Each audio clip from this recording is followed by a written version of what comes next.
Morning all, and welcome to Penn Christian Centre. Hope you're all keeping safe and well.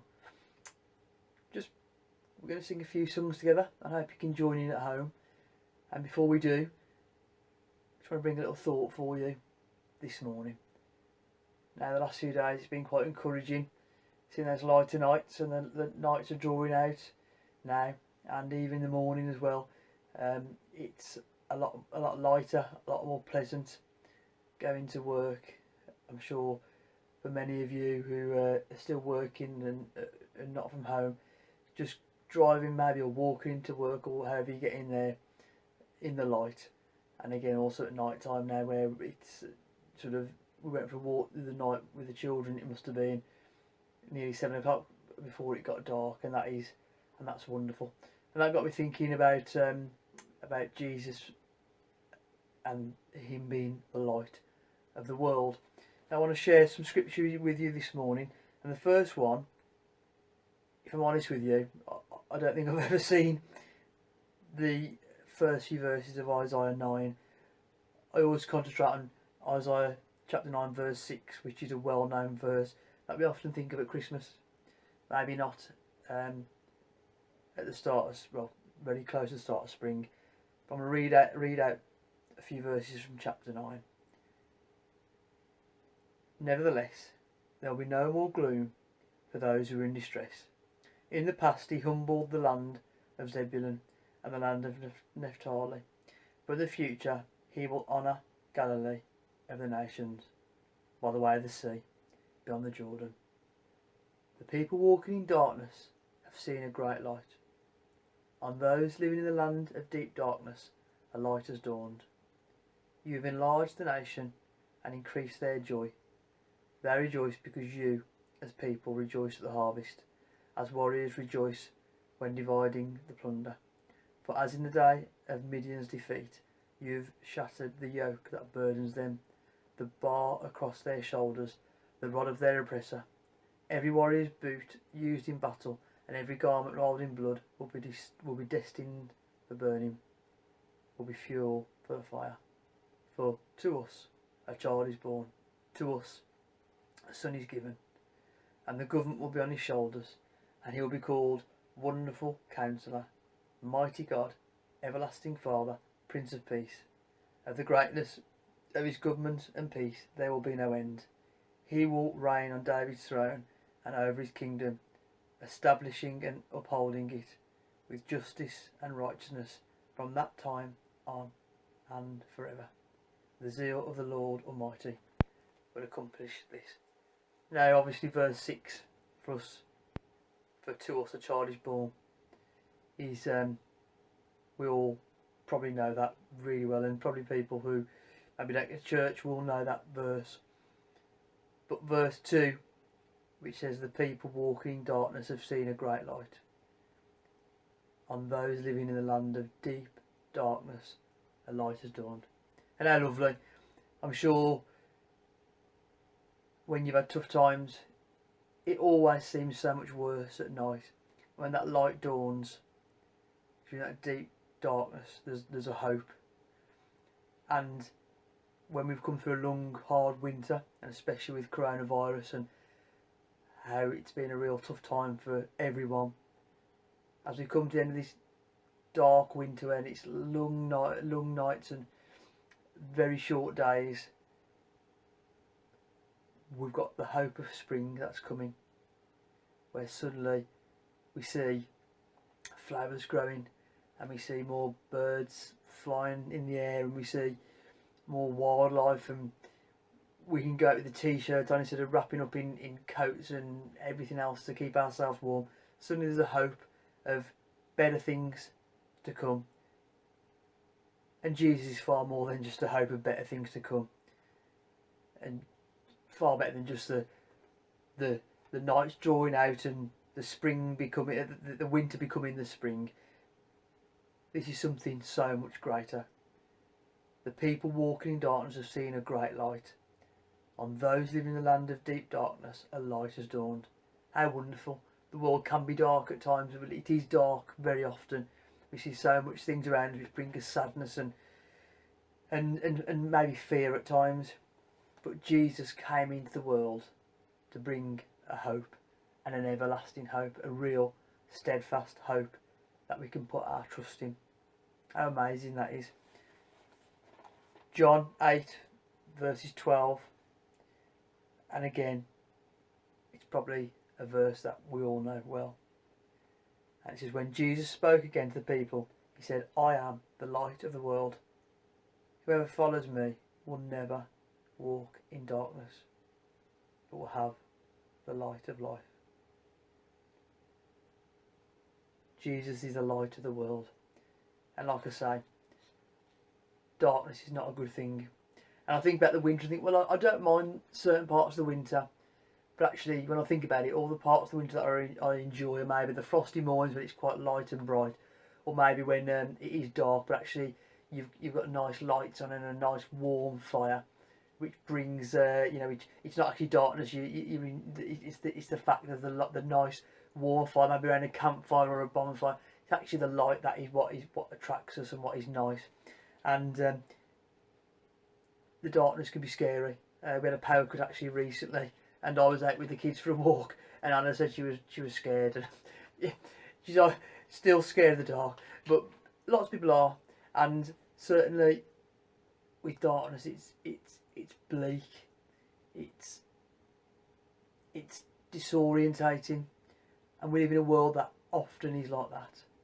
But as Christians, we have a wonderful hope, because we have the light of the world who can bring life, and he wants to know us, and hopefully you know him this morning. And if you don't, there's nothing stopping you. It's an open invitation. Jesus came for all. He didn't just come for the righteous like a doctor. He came for the sick, and we're all the sick. We're all in need. We're all sinners. We're all in need of his abundant grace and mercy, and he is the light of the world.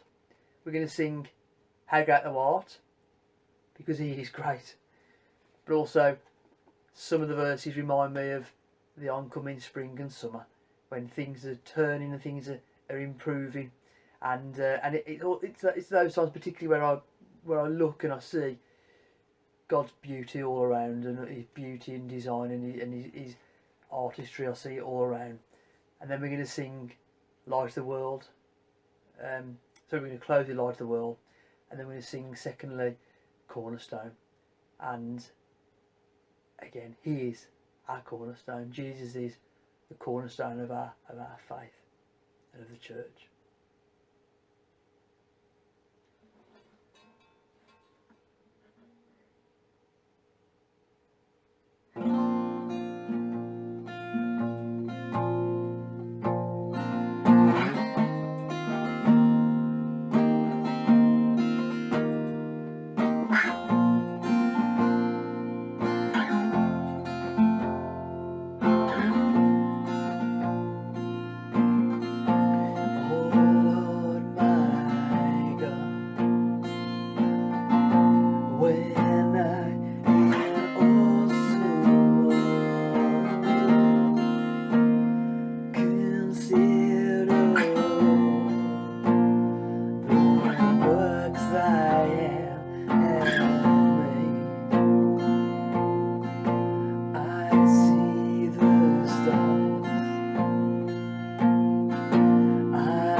Savior God.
great thou art.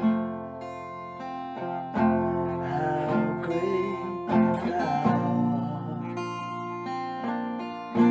Then sings my soul, my Savior God, to thee. How great thou art. How great thou art.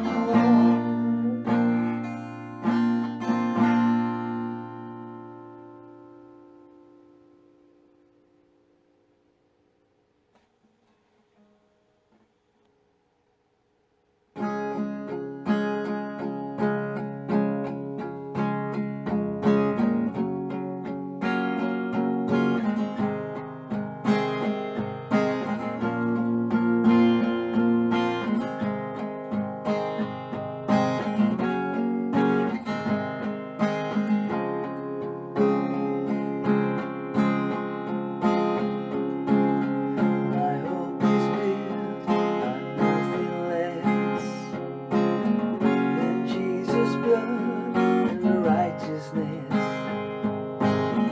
I dare not trust the sweetest frame, but wholly trust in Jesus' name.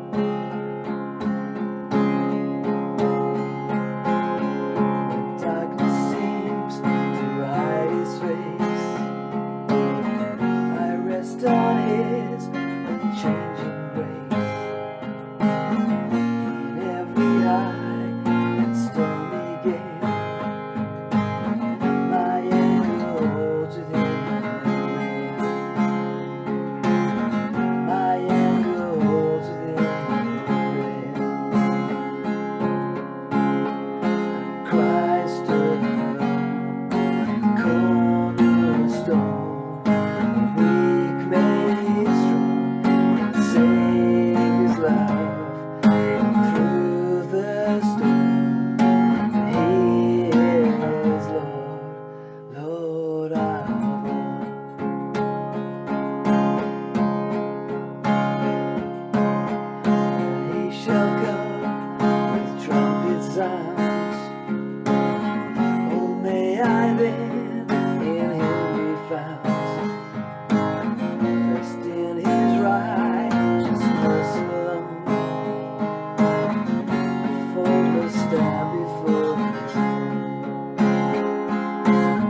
Lord Jesus,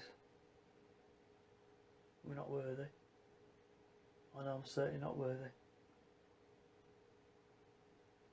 But Lord, you set down into darkness for me.